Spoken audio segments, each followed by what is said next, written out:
Hi friends, எல்லாருக்கும் வணக்கம். எல்லோரும் எப்படி இருக்கீங்க? இன்றைக்கி ஒரு மில்க் ஷேக் ரெசிபி தான் பார்க்க போகிறோம். ரொம்ப ஈஸியாக இருக்கும், ஹெல்த்தியானதும். கேரட்லாம் சாப்பிடாத பசங்களுக்கு இந்த மாதிரி பண்ணி கொடுக்கலாம். எல்லாருக்குமே ஒரு மீ டைம் இருக்கும், ஒரு ரிலாக்ஸிங் டைம். காலைல ஏந்திச்சதும் முதல் வேலையாக கூடையை திறந்ததுமே ஒரு 2 மினிட்ஸாவது உட்காந்து அதுங்களுக்கு கையிலேயே கம்பு இல்லை அரிசி கொடுப்பேன். அது ரொம்ப சந்தோஷமாக இருக்கும் அந்த டைமு. இந்த மாதிரி உங்களுக்கும் இருந்துச்சுன்னா கமெண்ட்டில் ஷேர் பண்ணுங்கள் ஃப்ரெண்ட்ஸ். காலையிலே செம்பருத்தி பூ ட்ரிங்க் தான் போட்டு குடிச்சினேன். இன்றைக்கி ரெசிபி கேரட் மில்க் ஷேக் எப்படி செய்யலான்றதை வாங்க பார்க்கலாம்.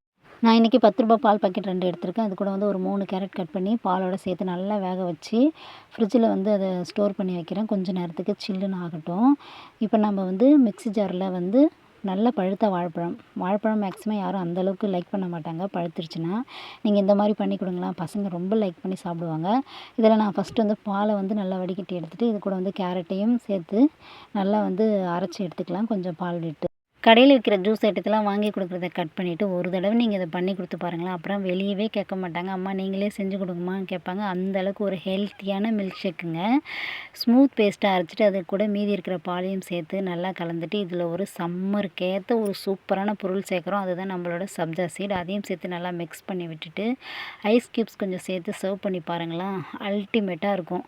கண்டிப்பாக அந்த ரெசிபி நீங்கள் ட்ரை பண்ணி பார்த்துட்டு எப்படி இருக்குன்றது எனக்கு ஃபீட்பேக் கொடுங்க. நான் உங்களை நெக்ஸ்ட் இன்னொரு வீடியோவில் சந்திக்கிறேன். அப்புறம் சேனலை மறக்காமல் சப்ஸ்கிரைப் பண்ணி வச்சுக்கோங்க. Bye friends.